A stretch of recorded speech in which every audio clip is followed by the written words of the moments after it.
मसीह के नाम में सभी को जय मसीह की। आज हम फिर एक नए विषय के साथ आ चुके हैं और आज हम जानेंगे कि यीशु मसीह ने जो कहा कि जो पिता की इच्छा पे चलता है वही परमेश्वर के राज्य में प्रवेश कर पाएगा ना। वो जो इच्छा की बात उन्होंने करी है वो इस बात को आज हम जानेंगे कि परमेश्वर की इच्छा पे चलना क्यों इम्पोर्टेंट है, क्यों जरूरी है ना।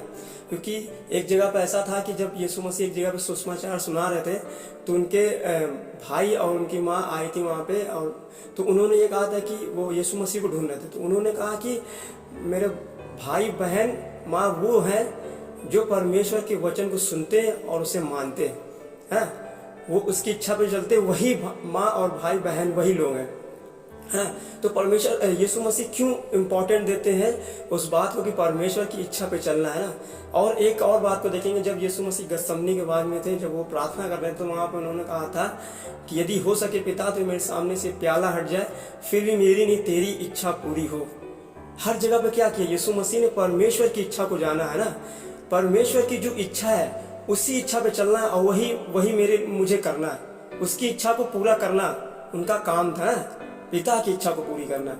ऐसे ही जब वो क्रूस पे चढ़े तो फिर क्या था, वहां भी परमेश्वर की इच्छा को उन्होंने पूरा किया है ना। अपनी इच्छा नहीं रखी। आज हम मसीह जीवन में जी रहे हैं तो हम अपनी मर्जी से अपनी इच्छा से जीवन नहीं जी सकते।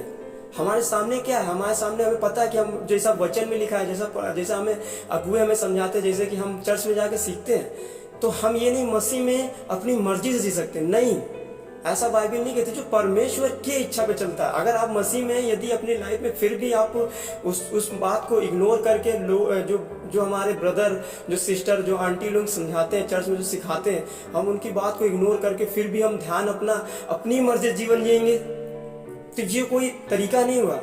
परमेश्वर की क्या इच्छा है इस बात को हमें जानने की जरूरत है और उस पर क्या हमें चलने की जरूरत है ना।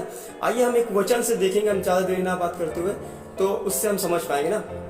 ऐसा लिखा हुआ मत्ती 7 का 21 में लिखा हुआ, 21 देखेंगे। प्रत्येक जो मुझसे हे प्रभु कहता है स्वर्ग के राज्य में प्रवेश ना करेगा, परंतु जो मेरे स्वर्गीय पिता की इच्छा पर चलता है वही प्रवेश करेगा। हालेलुया। मतलब उन्होंने ये कहा कि हर कोई हे प्रभु कहने वाला परमेश्वर के राज्य में प्रवेश ना करेगा, परंतु वो व्यक्ति प्रवेश करेगा जो पिता की इच्छा पे चलता है। अब ये बात क्यों इतनी इंपॉर्टेंट है कि इच्छा पे चलना। अब हम परमेश्वर को आदर देते हैं, उसके उपस्थिति में जाते हैं, उससे प्रार्थना करते हैं, विनती करते हैं, ये तो ठीक है। लेकिन अगर आप सब कुछ ये कर रहे हैं, उसके बाद आप अगर उसकी इच्छा पे नहीं चल रहे, उसकी मर्जी पे नहीं चल रहे, उसकी बात जो वो कहता है, अपनी आज्ञा को देता है, वो आप पूरा नहीं कर रहे, तो आपका सब कुछ करना व्यर्थ है यीशु मसीह में।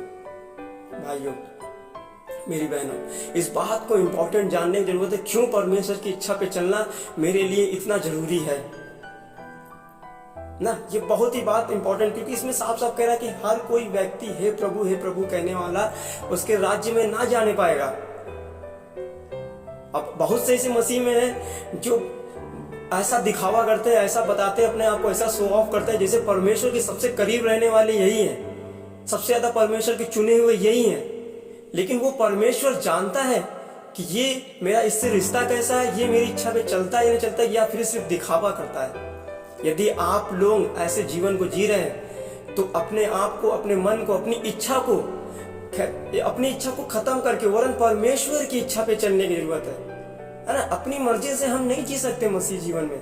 परमेश्वर की इच्छा को हमें जानना ही होगा, उसकी इच्छा पे चलना ही होगा हमें, तभी हम परमेश्वर की आज्ञा को पूरा कर सकते हैं और उसकी इच्छा के अनुसार चल सकते हैं। आगे जब एक वचन और देखेंगे, जब इसके आगे 22 में देखेंगे, उस दिन बहुत लोग मुझसे कहेंगे हे प्रभु क्या मैंने तेरे नाम से भविष्यवाणी नहीं की और तेरे नाम से दुष्ट आत्माओं को नहीं निकाला और तेरे नाम से बहुत से आश्चर्य कर्म नहीं किए। तब यीशु मसीह कहेंगे, तब मैं उनसे स्पष्ट कह दूंगा मैंने तुमको कभी नहीं जाना, हे कुकर्मी, तुम मुझसे दूर हटो।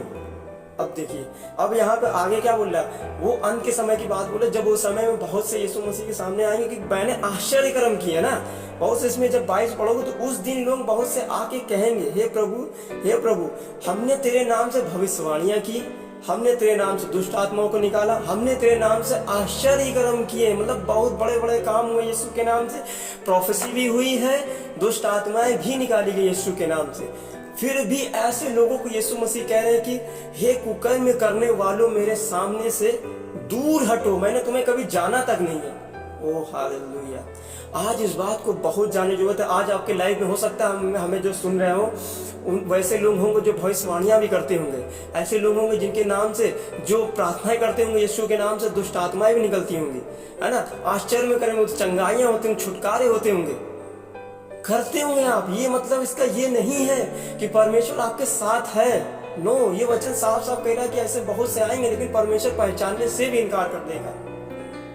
आपको इस बात से आज सीरियस होने की जरूरत है। यदि आप परमेश्वर की इच्छा पे नहीं चलते, यदि आप उसकी आज्ञा को नहीं मानते, यदि उसकी उपस्थिति में आप नहीं बैठते, यदि आप उसकी बातों को नहीं मानते जो उसका वचन कहता है, तो आपका सब कुछ करना व्यर्थ है, व्यर्थ है। आप कितना भी दिखावा कर लो, आप कितने भी लोगों के लिए दुआएं करो, सब कुछ आपके लाइफ से होगा, मिरेकल्स होंगे, चमत्कार होंगे, लेकिन साफ साफ लास्ट में क्या कहेगा परमेश्वर, यीशु मसीह, मेरे सामने से चले जाओ।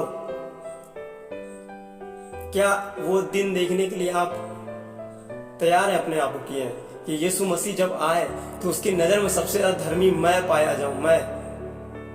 मैं ऐसा कह सकूं अपने कामों को दिखा करके मैं ऐसा करूं, अपने जीवन में ऐसे जीवन को जीऊं, ऐसे दौड़ को पूरा करूं जो परमेश्वर को चाहने योग्य है, जो उसे पसंद है, उसकी इच्छा पे हम चलेंगे।